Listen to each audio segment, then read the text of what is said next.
Welcome to my Channel Deep Sleep Mission-DSM. As we begin, I would be delighted if you could share your location in the comments below. It's truly inspiring to witness how far this content travels and to connect with viewers from across the world. The headlights of my 18-wheeler cut through the Colorado darkness like butter through bread. But they couldn't cut through what I saw that night on Interstate 70. They say every trucker who drives through these mountains learns the rules eventually.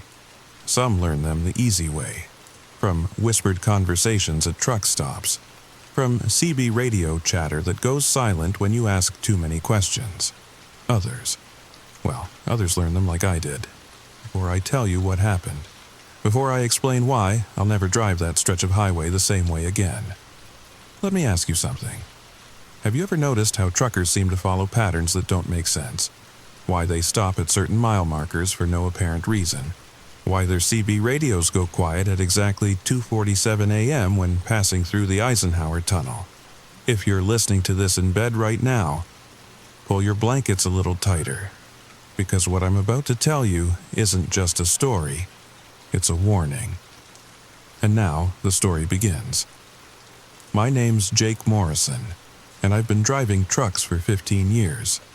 Started when I was 23, fresh out of Denver Community College with a commercial driver's license and dreams bigger than my daddy's disappointment.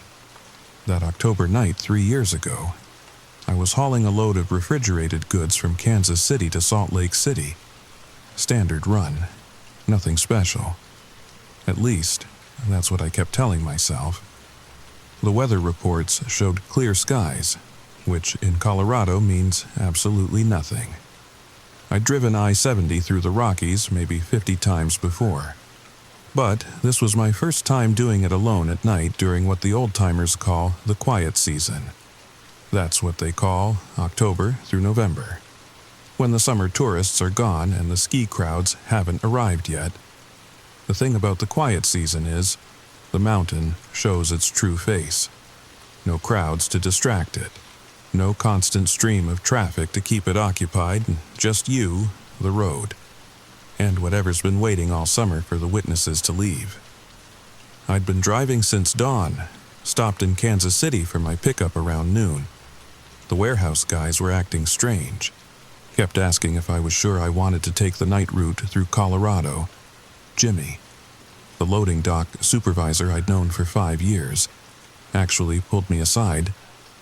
"Jake, you could wait until morning. We could put your load in cold storage overnight." "Jimmy, what's gotten into you? I've got a deadline." He looked around, made sure nobody was listening. "My brother-in-law drives for Swift. Says 3 drivers have gone missing on I-70 this month. All-night runs.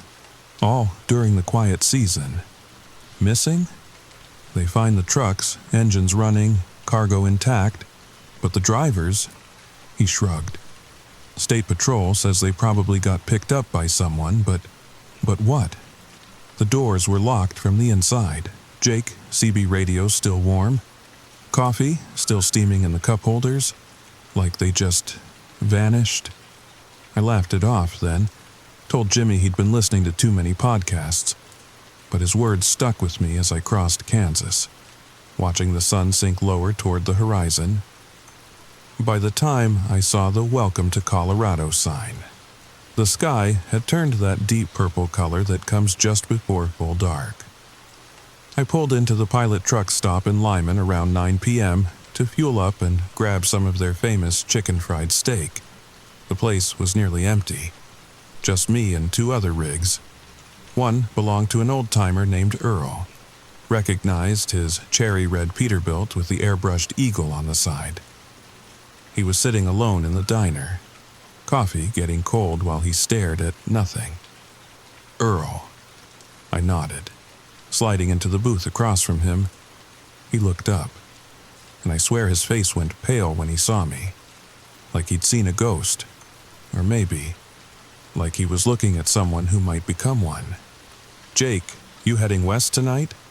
"Yeah, got frozen goods for Salt Lake." "Why?" Earl's weathered hands wrapped tighter around his mug. There were scars on his knuckles I'd never noticed before. curved marks, like something with claws had grabbed him once. You ever hear about the rules, son? What rules? He leaned forward, voice dropping to barely a whisper. The Interstate 70 rules. Through Colorado. We truckers have our own. I laughed. Come on, Earl, you trying to spook the rookie? You ain't no rookie, Jake. That's why I'm telling you. He glanced around the empty diner. Even Betty had disappeared into the kitchen. 23 years I've been driving these roads. 23 years of following the rules. You know how many drivers I've tried to warn in that time? Earl, 47 inches. His eyes were bloodshot, like he hadn't slept in days.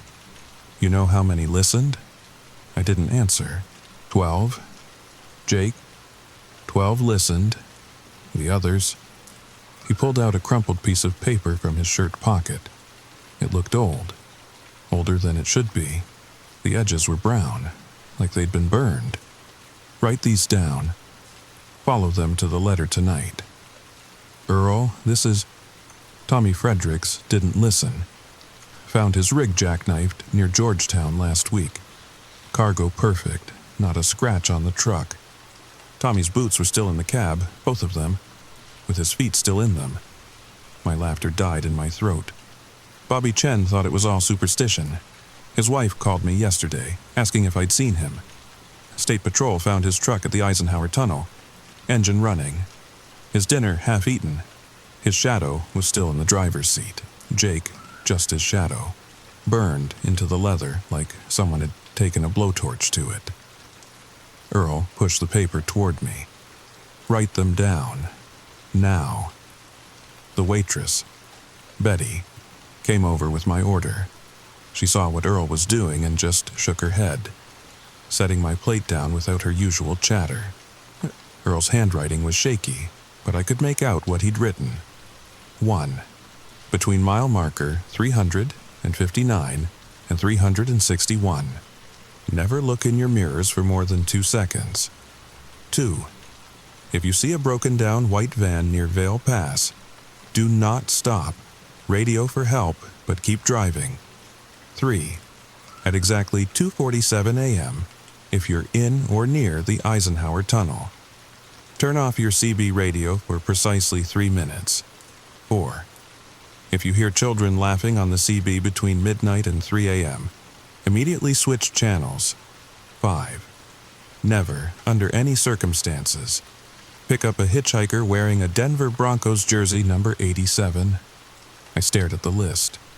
Earl, what is this? Insurance, he said. Standing up, his coffee mug was still full, untouched. Steam rising from coffee that should have been cold by now. Just follow them. Jake, even if you don't believe, especially if you don't believe. But what are they for? What happens if... The mountain's been here longer than the road, Jake. Longer than Colorado, longer than America. We carved through its body, blasted through its bones. You think it doesn't remember? You think it doesn't want payment? Payment? Earl was already at the door. The rules are the treaty. Jake, break them. And the treaty's void. And when the treaty's void, he looked back at me, and I saw something in his eyes I'd never seen before. Fear, raw, primal fear.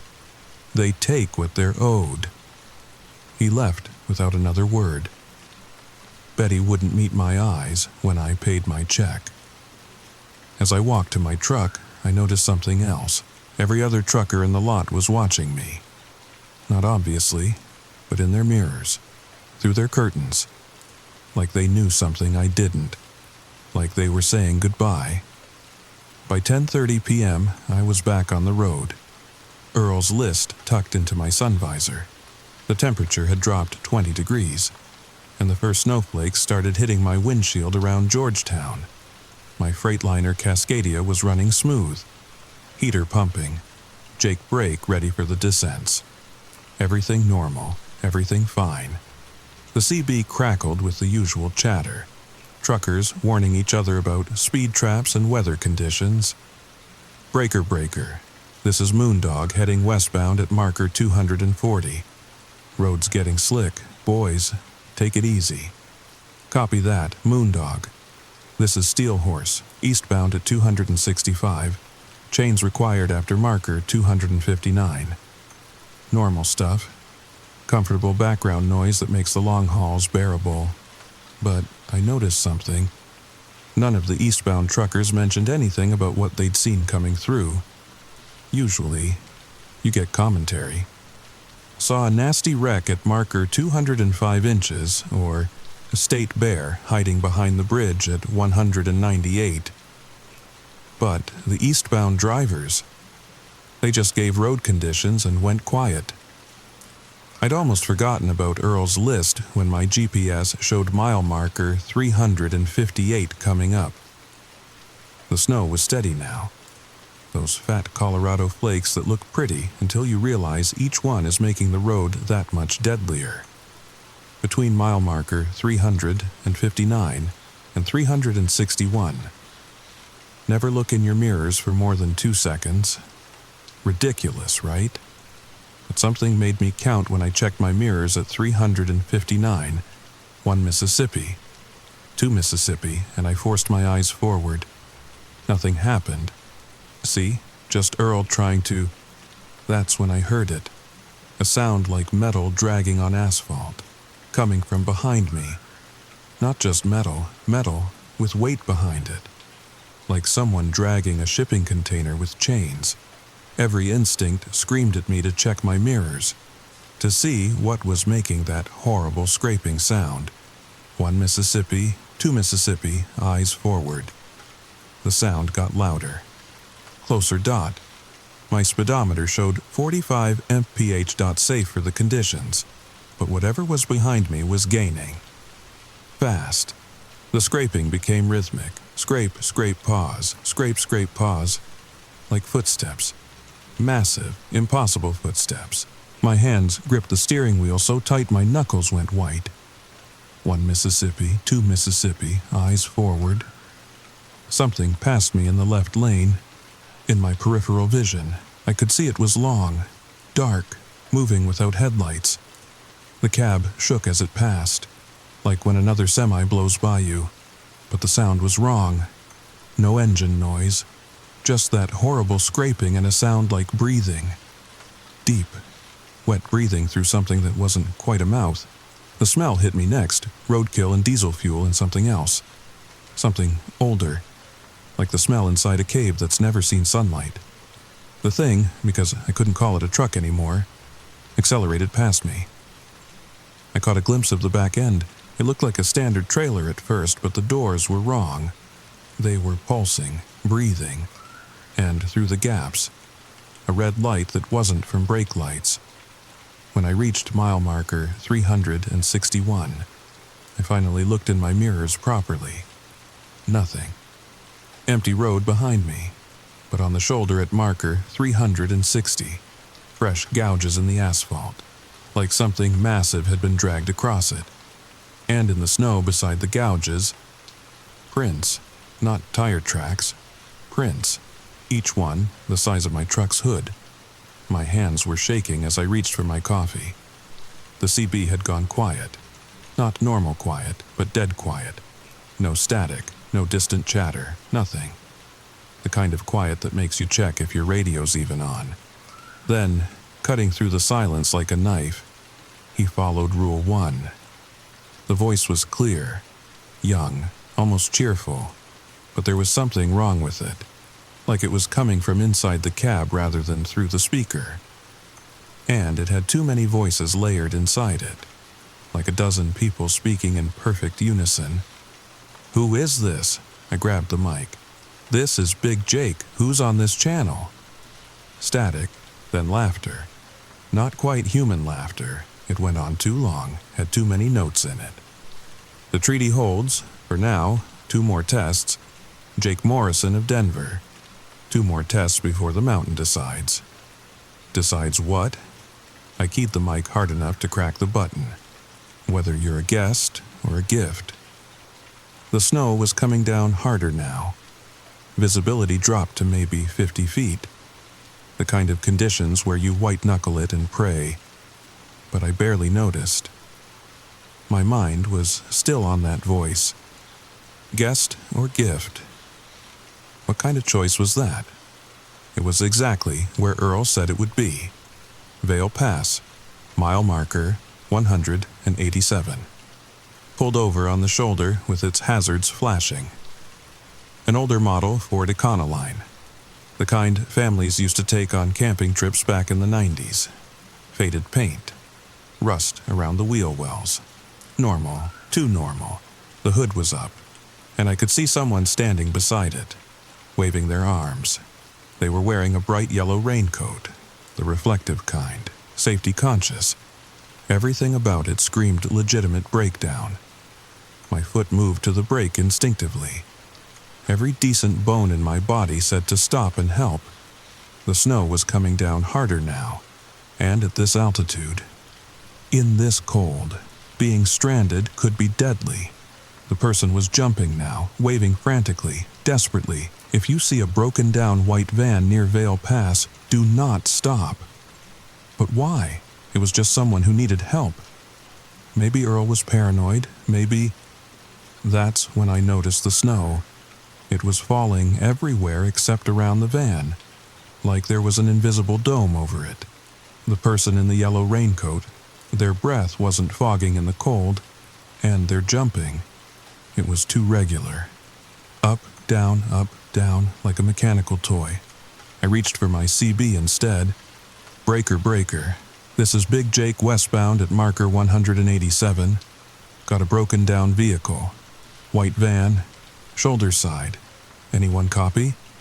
The response was immediate, too immediate, before I'd even released the button. Oh, thank God, please.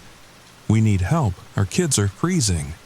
But the voice, it was the same person who'd been waving by the van. How were they on the CB and their voice? It was coming from behind me, but the van was ahead. And, kids, I couldn't see anyone else in the van. Please! The voice cracked with desperation. My daughter. She's only 4. She won't wake up. Please. Just stop for a second. Everything in me wanted to stop. The parent in the voice sounded so real, so terrified, my foot hovered over the brake. Then I saw it. In my peripheral vision, the figure by the van had stopped jumping, stopped waving. It was just standing there. But its shadow was still jumping, still waving, like it was on a different timeline. I pressed the accelerator, passing the van at 45 miles per hour, a safe speed for the conditions. Not too fast to seem heartless, not too slow to, as I passed. My headlights swept across the scene for just a moment. The person by the van wasn't waving anymore. They were perfectly still, arms still raised but frozen mid-wave, and their face, God, their face was turned completely backward, looking at me even though their body faced the van. The smile on that backward face was too wide, had too many teeth, and the eyes, they weren't eyes, they were headlights, old headlights, dim and yellow, flickering like dying stars. In the van's windows, shapes pressed against the glass, small hands, dozens of them, but they weren't trying to get out, they were trying to get in. In my mirrors, following Rule 1. Quick glances only, I saw the van's hazards turn off. The figure hadn't moved.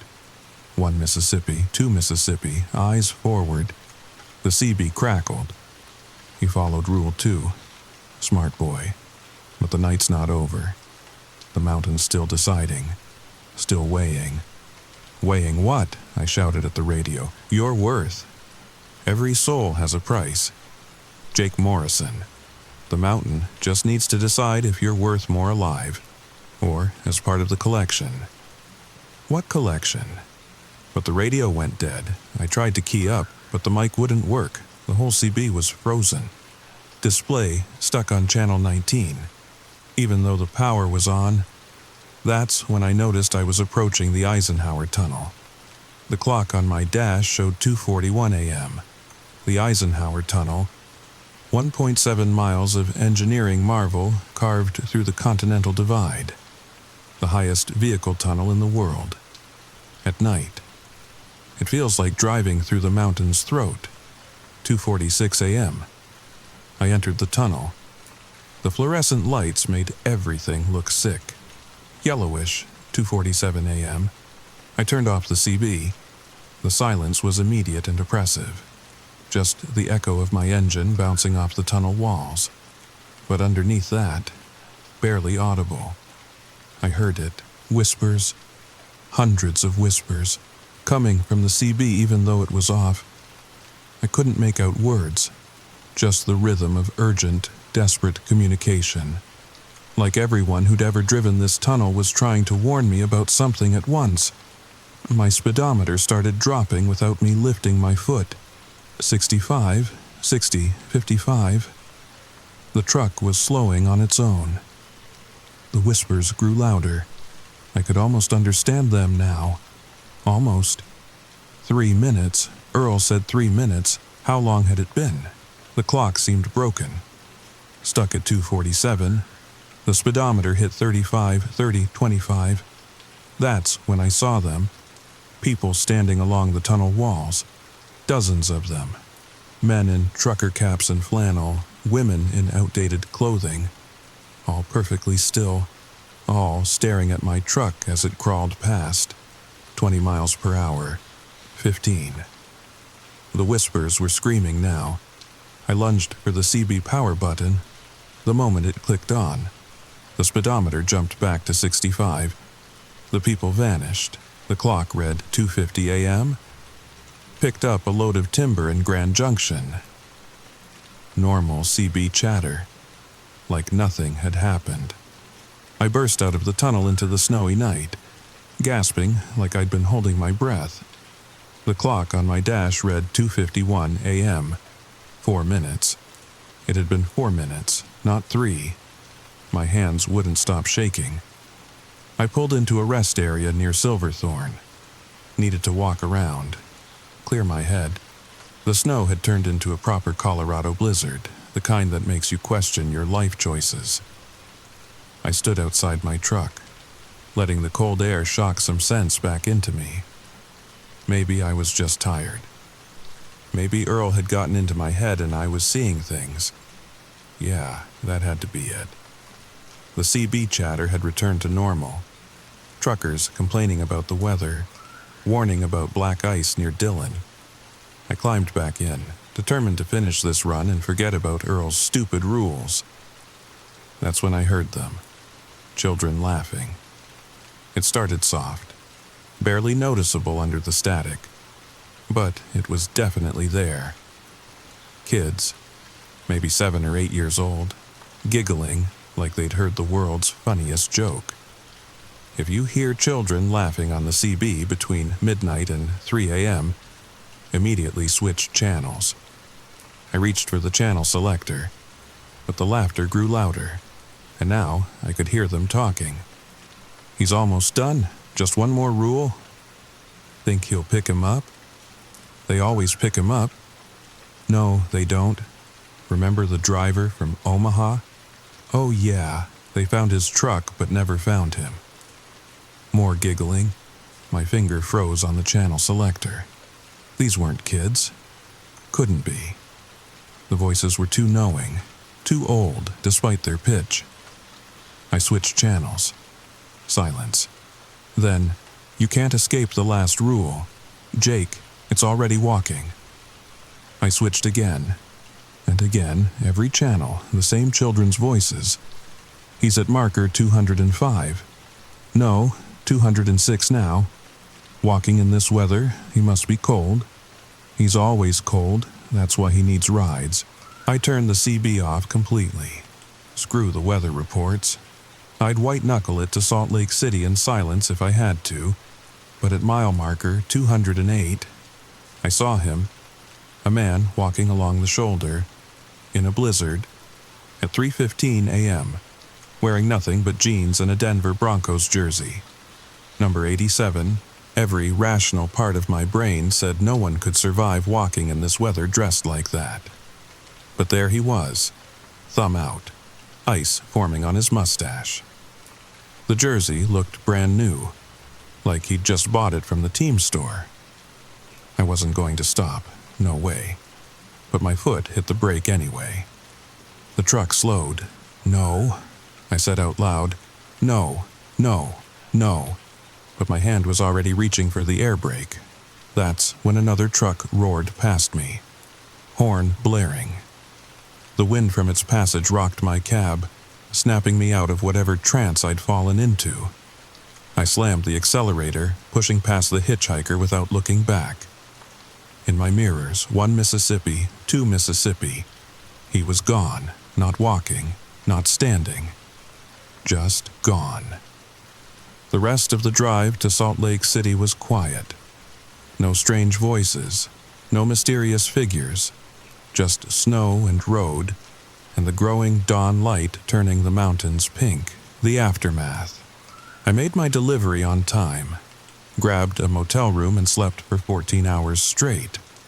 When I woke up, I called Earl. "You followed them all," he said. Not a question. "Earl, what were those things? What's happening on that highway?" "Been happening since they built it. Jake, maybe before. The mountain doesn't like being carved through. The things that used to use those passes don't appreciate sharing with 18-wheelers. That's insane. Is it? You saw what you saw. The rules keep us safe, most of the time." "Most of the time?" Earl sighed. "Sometimes. Someone doesn't follow the rules. Sometimes the rules change. And sometimes..." He paused. "Sometimes the rules aren't enough." "What do you mean the rules change?" "Check your sun visor, Jake." I pulled down the visor where I'd tucked Earl's list. The paper was different, older looking. The handwriting wasn't Earl's anymore, but the words were the same, except at the bottom, in fresh ink. A 6th rule had appeared. 6, if you follow all the rules. Tell another. The mountain demands its stories be shared. My blood went cold. "Earl, I didn't write this." "I know, son. Neither did I when it appeared on mine 15 years ago. You're part of it now, part of the agreement." "Agreement with what?" But Earl had already hung up. "That was 3 years ago. I still drive that route. Have to. It's my job. But now, I carry the rules. And sometimes at truck stops in Lyman or Burlington or Grand Junction. I see young drivers heading west into Colorado for their first solo night run. I tell them about the rules. Some laugh, some listen. Most think I'm just another crazy old trucker with too many miles behind him. But every now and then, one of them comes back, pale, shaking, with that look in their eyes that says they've seen what moves in the darkness along Interstate 70, and at the bottom of their list. In handwriting they don't recognize. A new rule appears, different for each of us. The mountain, you see, it's always learning, always adapting, always hungry for new stories. Mine says to share the tale, so I have. But yours, well, check your pocket. That piece of paper you don't remember putting there? The one that appeared while you were listening to this story? Go ahead. Look at it, and remember, through Colorado. Truckers have their own rules. Now, so do you. Sweet dreams. And if you're ever driving Interstate 70 through Colorado at night, and you see a trucker flash their lights at you for no reason, just remember, we're trying to warn you. The rules are changing. And something's been following you since mile marker 359. If this story kept you up tonight, if you're checking your pockets right now, if you're wondering what your rule might be, leave a comment below. Share this with someone who drives alone at night. Subscribe if you want to hear more about the rules we don't talk about. Because I haven't told you about Interstate 80 through Wyoming yet, or Route 50 through Nevada. The loneliest road in America has its own secrets. And trust me, you'll want to know them before you drive them. Pleasant dreams, if you can manage them. Story number 2. They found my grandfather's journal in the walls of our old house in Roanoke last month. 40 pages of cramped handwriting that nobody in my family wants to talk about. The police returned it after their investigation went nowhere. Said it was just the ramblings of a confused old man, but I know better. Because I was there in 1987, and what happened then is happening again. If you're listening to this at night, alone, maybe check your locks, just to be safe. The story begins now. My name is David Mills, and I need to tell you what really happened in Roanoke, Virginia, in the summer of 1987. Not the version you might have heard if you heard anything at all. The real version, the one they tried to bury along with 17 missing people. I was 23 that summer, working at my uncle's hardware store on Campbell Avenue. It was one of those Virginia summers where the heat sits on your chest like a wet blanket, and the cicadas scream so loud you can't think straight. Everything felt normal until July 4th weekend. That's when Mrs. Henderson from 2 doors down knocked on our screen door at dinner time.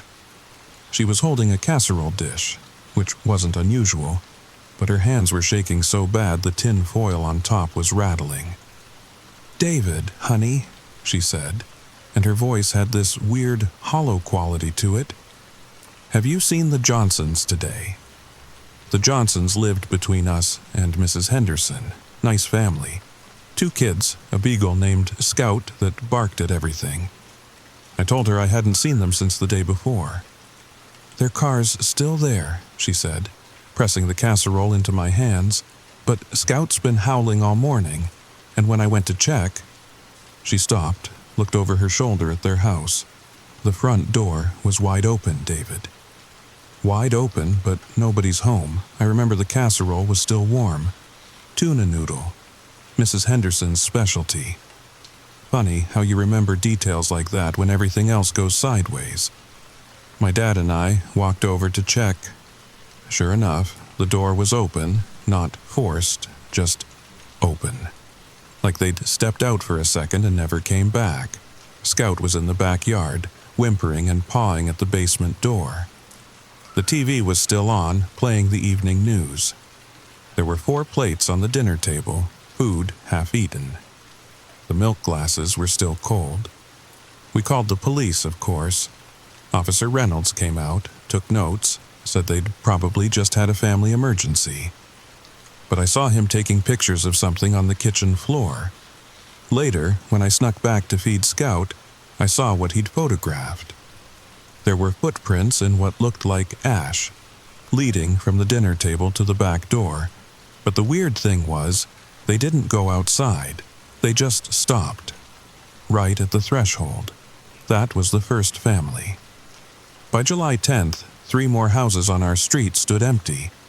Doors open, meals abandoned, cars in driveways. No signs of struggle, no notes, no forwarding addresses.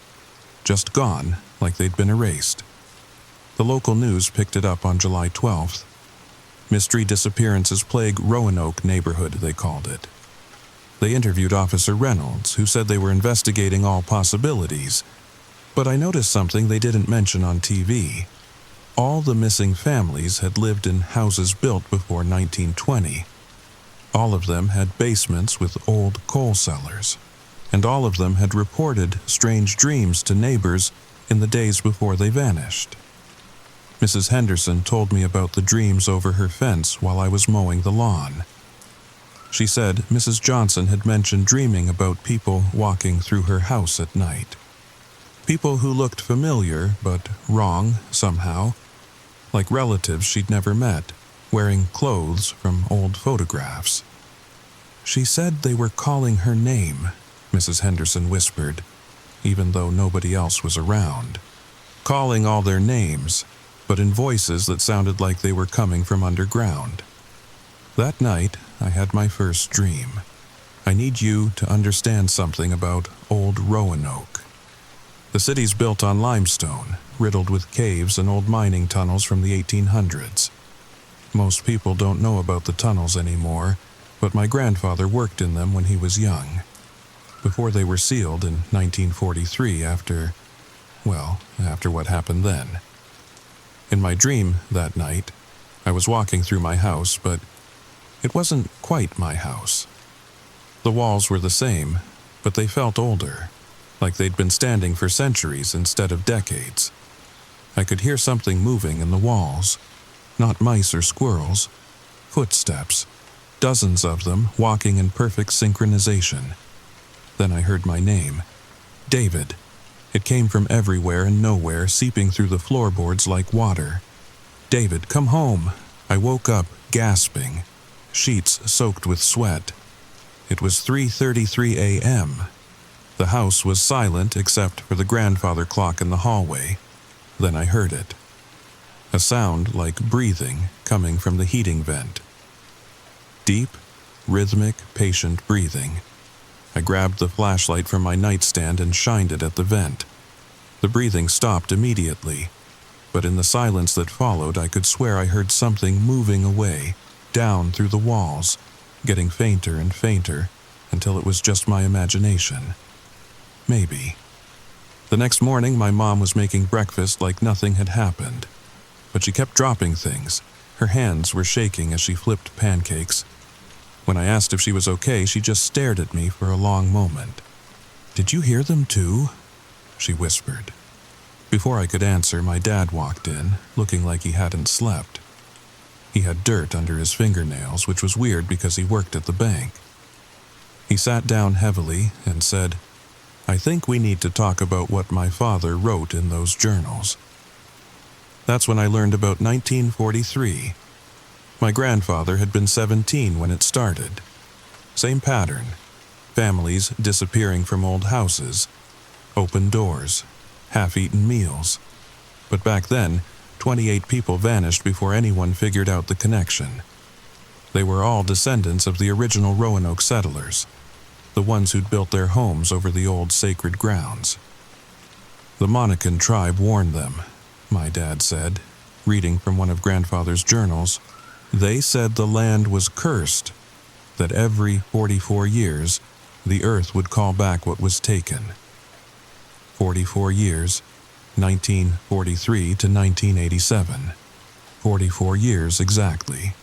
My dad showed me a map my grandfather had drawn. Red X's marked the houses where people had vanished in 1943. I compared it to the recent disappearances. Same houses, different families, but the exact same properties. Grandpa thought he'd stopped it, my dad continued. He and some others, they sealed the tunnel entrances, poured concrete into every opening they could find, but he trailed off, looking at our kitchen floor. I followed his gaze and felt my blood turn to ice water. There were footprints in ash, just like at the Johnson house, leading from the basement door to the kitchen table. Fresh footprints, even though none of us had been in the basement since yesterday. That's when we heard Scout start howling again. But Scout was at the animal shelter. The Johnsons had been gone for a week. I looked out the window. There was a beagle in the Johnsons' backyard, pawing at their basement door. It looked exactly like Scout. But when it turned to look at me, its eyes reflected light like a cat's. And I swear it smiled. What I didn't tell you about July 15th was that I wasn't the only one who saw things that shouldn't exist. There were others. People who lived on the fringes of what was happening, close enough to see but far enough to be dismissed. Tommy Breslin was one of them. He was 15, lived 3 blocks over, and delivered newspapers every morning at 4 a.m. On July 14th, he came into the hardware store looking like he'd aged 10 years overnight. His paper bag was still slung over his shoulder, but it was empty. Papers scattered who knows where. "Mr. Mills," he said, his voice cracking. "Can I talk to you?" In private, I took him to the back room, between the paint cans and bags of cement. He pulled out a Polaroid camera, the kind with instant film. His hands shook as he showed me what he'd photographed that morning. The first picture showed the Hendricks house on Maple Street. Normal enough, except for the figure standing in the upstairs window. It looked like Mr. Hendricks, but the photo had captured him in a weird double exposure. one image of him in pajamas, looking out, and another translucent image of the same man in clothes from another century, his mouth open in a silent scream. "I thought it was just a bad picture," Tommy whispered. "But then I developed this one." The second photo was worse. Much worse. It showed the empty street in that pre-dawn darkness. But superimposed over the modern asphalt were cobblestones. Old, ancient cobblestones that hadn't existed in Roanoke for over a century. And walking on those stones were dozens of figures in colonial dress, all moving in the same direction, all heading toward the center of town, toward our street. "They didn't see me," Tommy said. "Or maybe they did and didn't care, but Mr. Mills, their feet, they weren't touching the ground. And when I looked without the camera, there was nothing there, just empty street. I bought every roll of film he had left. Told him to document everything he saw, but to be careful. So careful." 3 days later, Tommy's parents reported him missing. His camera was found on the sidewalk outside the Hendricks house.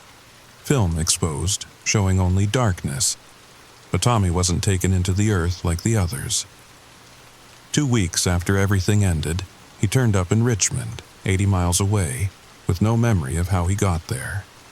The only thing he could remember was the feeling of being watched. And a voice telling him, "Not you, boy. Not yet, but soon." Then there was Dr. Patricia Huang. She'd moved to Roanoke in 1985, bought a practice on Jefferson Street. She didn't believe in anything she couldn't measure, couldn't prove. Until July 17th, she showed up at our house late one night, her medical bag in hand. My dad let her in, confused, and she spread geological survey maps across our kitchen table. Maps she'd requisitioned from the city planning office under the pretense of checking for radon. "The tunnels," she said without preamble. "They're not mining tunnels. Not entirely." She pointed to the survey maps showing the underground structure beneath our neighborhood. The official maps showed sealed mining shafts, yes. But Dr. Huang had done her own ground-penetrating radar survey, and what she'd found didn't match. "These chambers," she traced her finger along a pattern that looked disturbingly organic.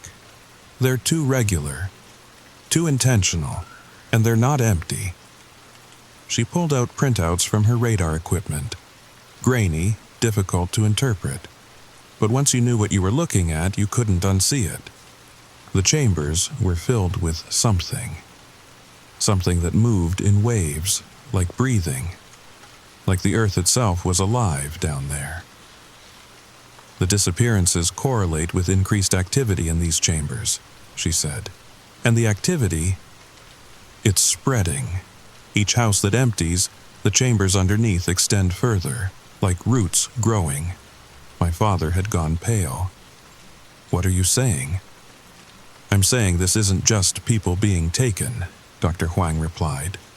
"It's the earth reclaiming territory. Expanding. And if it continues at this rate, by August 1st, the entire downtown will be undermined." She never got to finish her research. On July 19th, Dr. Huang's office was broken into. Not by thieves. Nothing was stolen. But all her equipment was smashed, her files scattered, and on her wall, written in that strange ash substance, "Some doors should stay closed." She left town the next day. But before she went, she came by one last time, pressed a small package into my hands. Inside was a seismograph reading from the night of July 18th. The tremors it recorded weren't random, they were rhythmic, a pattern that repeated every 44 seconds. "It's a heartbeat," she told me. "The earth has a heartbeat under this town, and it's getting stronger. I still have that reading. Sometimes, late at night, I take it out and study the pattern. And I remember what she said as she drove away.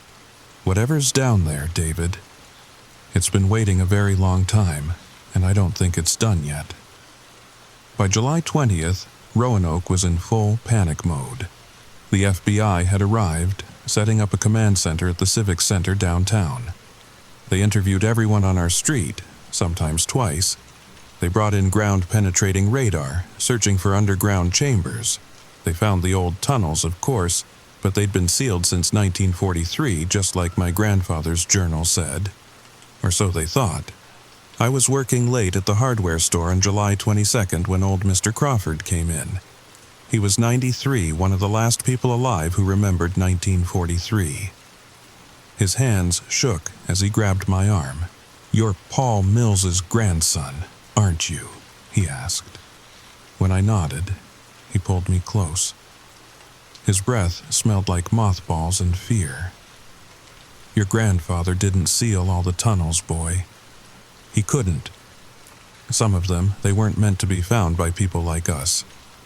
He bought 3 boxes of salt, 5 packages of iron nails, and every candle we had in stock.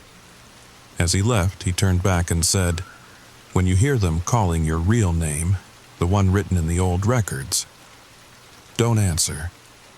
Whatever you do, don't answer.'" I didn't know what he meant about my real name. Not then. That night, the dreams got worse. I wasn't alone in them anymore. My parents were there, and my sister who was home from college. We were all walking through our house, but it was different. Older. The walls were made of logs, and I could smell wood smoke and tallow candles. In the dream, we walked to the basement door. It was open, and there were stairs going down. But they went down much further than our basement. Down and down, carved into living rock, lit by a phosphorescent glow that hurt to look at. At the bottom, there were people waiting. They looked like us, exactly like us, but their clothes were from another century.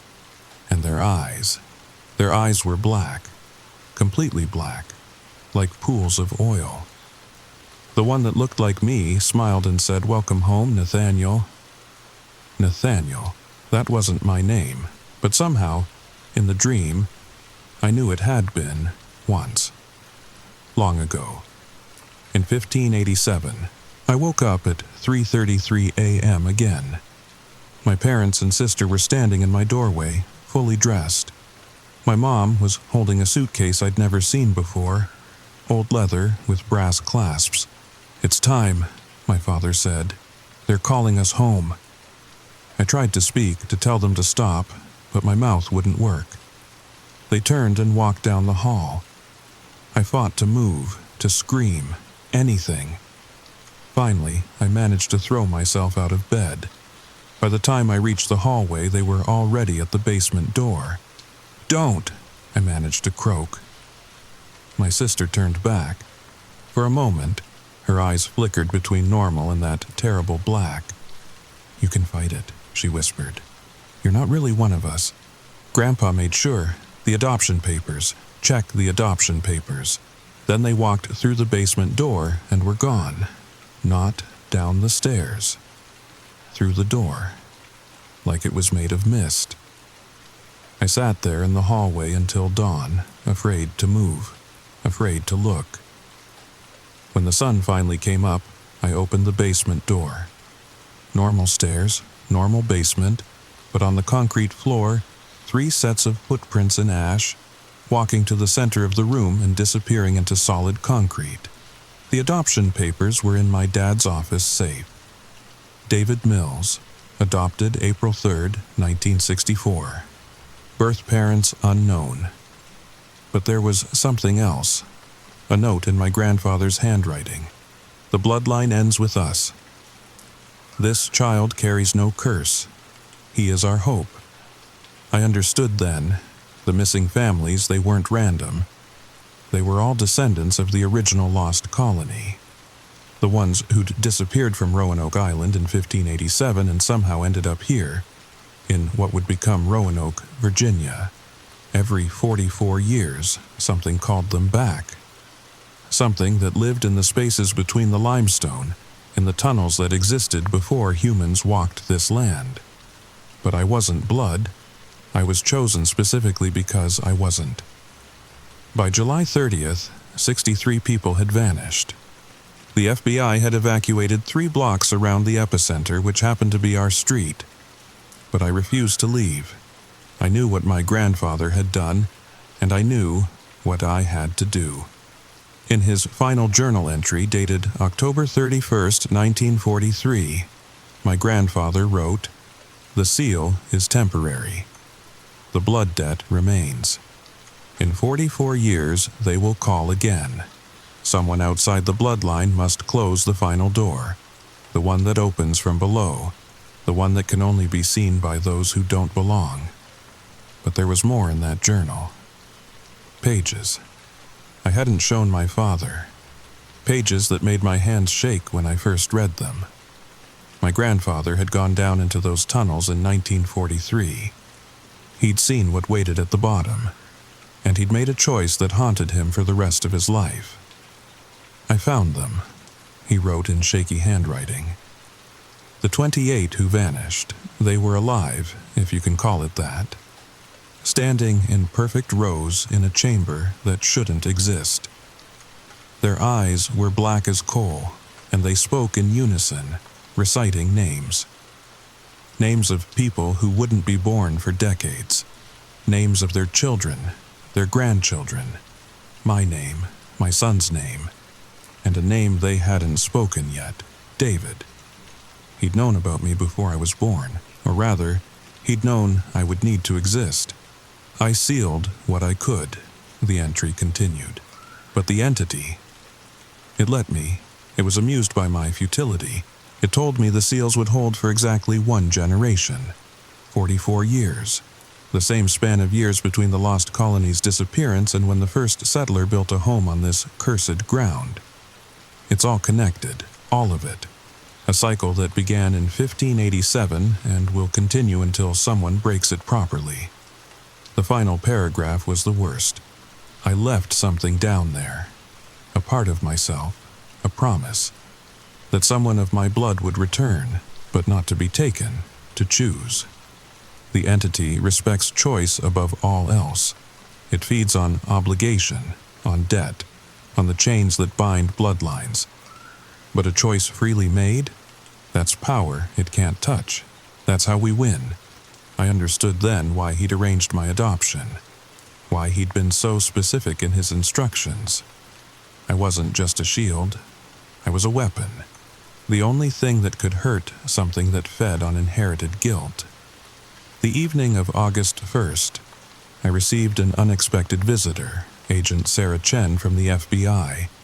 But she wasn't there in an official capacity. She came alone, after dark, without her badge. "My grandmother was one of the 28 who vanished in 1943, she said quietly, standing on my porch. "She came back, but she was never the same. She used to wake up screaming about the ones who wait below. The Bureau doesn't know I'm here, but I've been going through old case files. This has happened before, Mr. Mills. Not just in 1943, 1899, 1855, 1811. Every 44 years, going back to when this town was founded." She handed me a file folder. Inside were newspaper clippings, police reports, witness statements, all describing the same pattern, the same ash footprints, the same 3:33 a.m. occurrences.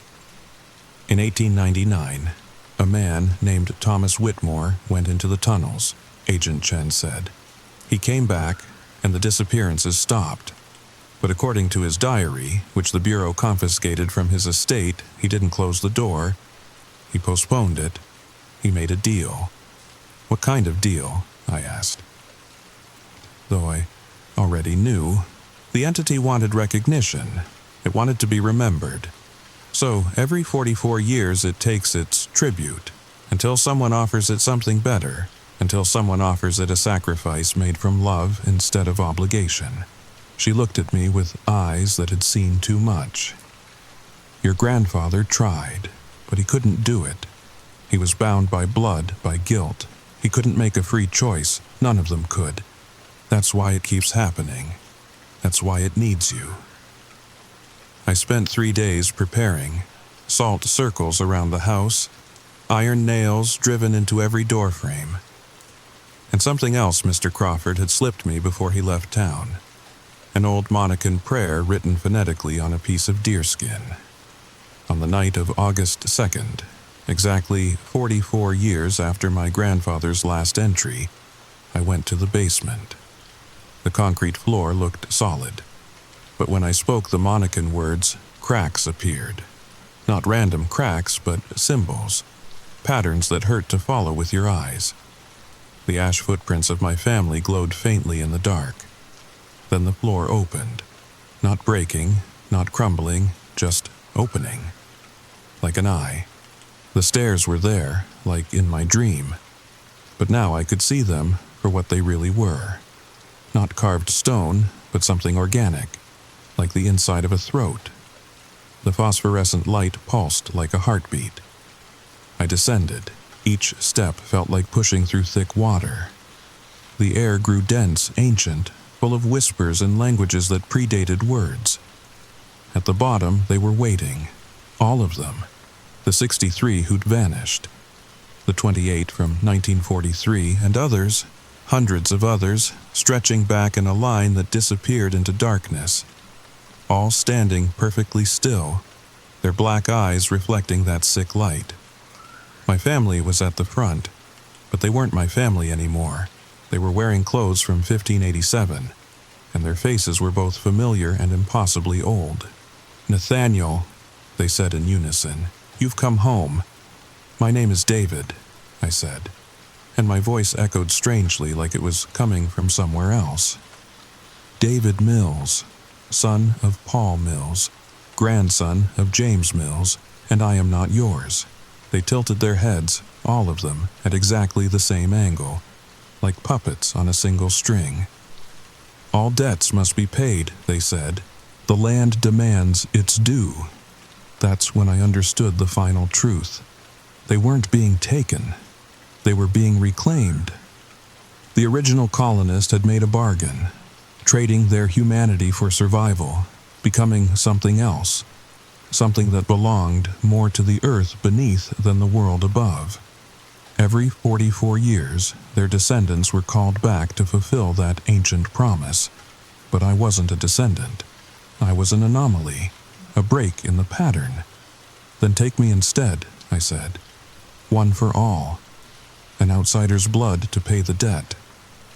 The darkness around us shifted, considered. Then something spoke. Not them, but through them. A voice like grinding stone and flowing water.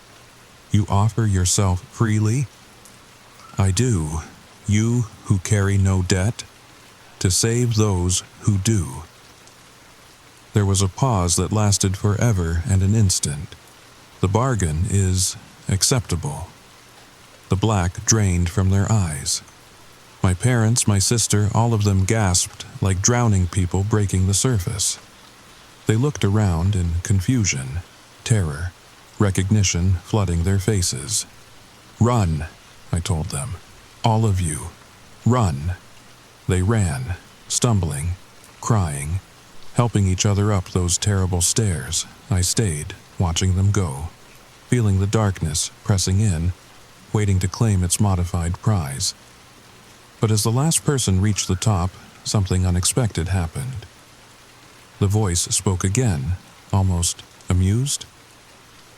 "You would die for those who lied to you? Who used you as a shield against their own fate?" I thought about that, about the adoption. The grand plan to have someone immune to the curse. "Yes," I said simply, "because that's what makes me human. The choice to save others, even when they don't deserve it." The darkness laughed, or maybe it was crying. It's hard to tell with sounds that old. "Then go," it said. "The debt is paid in full. Your sacrifice, offered but not taken, breaks the chain. There will be no more callings. The doorway closes forever." I ran, then. The stairs were crumbling behind me, the phosphorescent light dying. I burst through the basement floor just as it sealed itself, leaving nothing but solid concrete and the faint smell of ash. The FBI found all 63 missing people wandering downtown at dawn, confused but unharmed. They had no memory of where they'd been. The official story was mass hysteria, a gas leak, a shared delusion. The town believed it because they needed to. My family never spoke of that night. We moved away from Roanoke that fall. But sometimes I catch my sister staring at nothing, and I know she remembers something. And sometimes, late at night, my parents stand at their bedroom window, looking back the way we came. Mr. Crawford sent me a letter before he died. Just 2 words: well done. I kept one of my grandfather's journals, the one where he wrote about the future, about the next calling that would have been in 2031. But that won't happen now. The cycle is broken, the door is closed. Or at least that's what I tell myself. Because last week I got a call from my sister. She bought a house, a beautiful old colonial place built in 1919 in Salem, Massachusetts, and she's been having the strangest dreams. But that's a different story, one I hope I never have to tell. Although, if you've made it this far, listening in your bed late at night, maybe check your locks again. And if you live in an old house, especially one built before 1920, and if you've been having dreams about people who look familiar but wrong, well, maybe don't answer when they call your name. Sweet dreams. If you're still awake after that, tell me in the comments. What would you have done in that basement? Would you have offered yourself to save the others? And has anyone else noticed how many old houses in their town were built before 1920? Drop your thoughts below, and don't forget to subscribe if you want to hear what happened in Salem, because that story might be even worse. Sleep tight.